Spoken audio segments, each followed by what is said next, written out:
दंगा करो, भागलपुर में दंगा कराओ।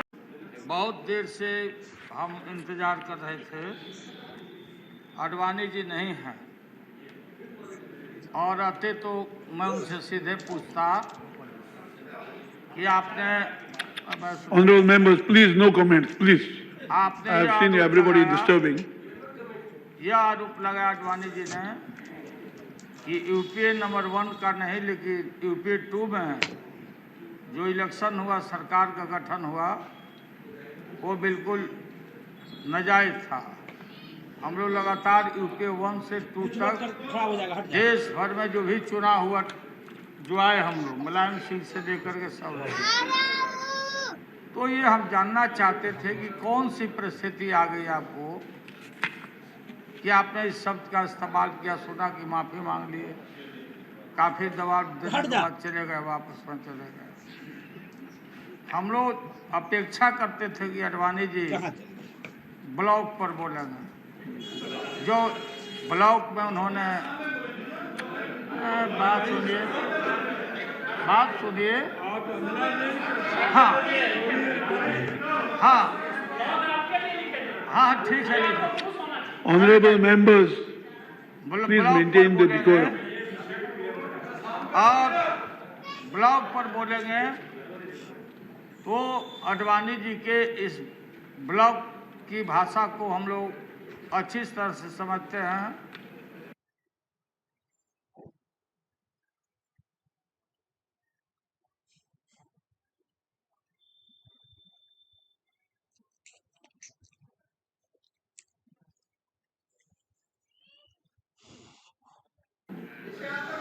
तो ये बिल्कुल आडवाणी जी मन हम लोग आदर करते हैं, बुजुर्ग आदमी हैं, और ये दूसरा भाषा इस्तेमाल करना अच्छा नहीं लगता उनके लिए। ये ठीक भाषा का इस्तेमाल उन्होंने नहीं किया। ये दंगा और ये फसाद पर चर्चा है असम के मामले में। असम में जो घटना घटित हुई है, चाहे हमारे माइनॉरिटी भाई हैं, ट्राइबल भाई हैं, आखिर इसके पीछे है कौन शक्ति?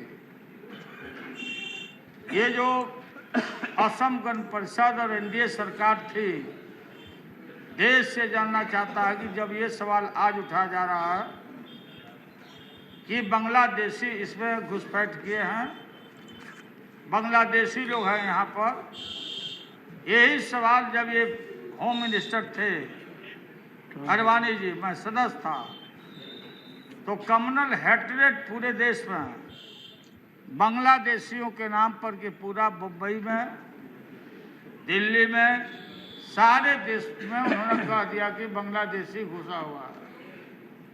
मुसलमान होना, लुंगी पहनना, गंजी पहनना, मेहनत करना, देश भर में काम करना, ये बांग्लादेशी हो गया। ये निश्चित रूप से हमारे ट्राइबल भाइयों को बांग्लादेशी के नाम पर ये बरगलाने का बड़ा भारी साजिश हुआ है। पता करिए सभापति महोदय, उस इलाके में बैनर लगा हुआ है, मैं तो नहीं गया हूँ, बैनर लगा हुआ है कि आसाम को हम कश्मीर नहीं बनने देंगे। ये क्या बताता है? ये कौन सी शक्ति है? कोई भी ट्राइबल इस तरह की बात नहीं कर सकता। उनके महलों में कौन छिपा हुआ है? ये कौन है? आप बोलते हैं आज जब हम लोग भी हाल में चुनाव हुआ, वहाँ आपका हवा निकल गया सामने, कांग्रेस पार्टी को मैंडेट मिला, और फिर ये माइनॉरिटी एक फ्रंट है इधर जो एमपी साहब बैठे हुए हैं, इनके दल को भी समर्थन मिला।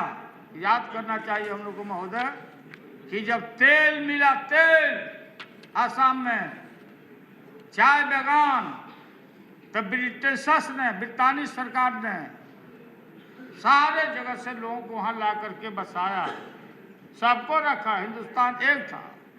हमारे यहाँ के छपरा के, सिवान के, गोपालगंज के, बिहार के, डिब्रूगढ़ में, तिनसुकिया में, चारों तरफ फैले हुए हैं हमारे बिहारी लोग। और ये बड़े पैमाने पर साजिश के तहत ये दंगा कराया गया है। दंगा कराने वाला कौन है? ये कौन है? जो ये दंगा कराने वाली शक्ति नॉन जग जाहिर है। जब इनका पतवार लड़खड़ा रहा है संघ परिवार का, बीजेपी का, Nothing will go on record. Nothing will go on record. Except Mr. Lalu Yaदव.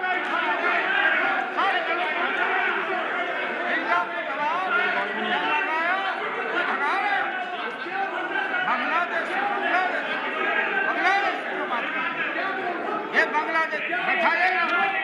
Please, आप सुन please, रहे थे बहुत देर से। आप बैठे। please, no. Don't instigate him. Please sit down. इलाज करवा देंगे आप। बैठिए, बैठिए। वीडियो हम लोग ड्रॉप करते हैं। Wait, please. Nothing will go on record except Mr. Yaदव. Lalu ji. दंगा फसाद कराने वाली शक्तियां देश में आइडेंटिफाइड है। ये देश में दंगा फसाद करके 14 के चुनाव में इनका लाल टपक रहा है। यहाँ पहुंचने के लिए कभी भी संभव नहीं होगा। मैं बताना चाहता हूँ ये अभी सब ये सारा देश चलता है। माइनॉरिटी के लोगों को, ट्राइबल को लड़ा के और राजनीतिक रोटी सेक रहे हैं। अंतर्राष्ट्रीय शक्तियां भी संलग्न है वहाँ, सवाल कांग्रेस को कड़ाई के साथ, और आप नया होम मिनिस्टर बने हैं, कड़ाई के साथ मुकाबला करिए। चाहे जो भी दंगा फसाद का पक्ष लेता है उसके खिलाफ सख्त कार्रवाई होना चाहिए और कोई ढिलाई नहीं होना चाहिए।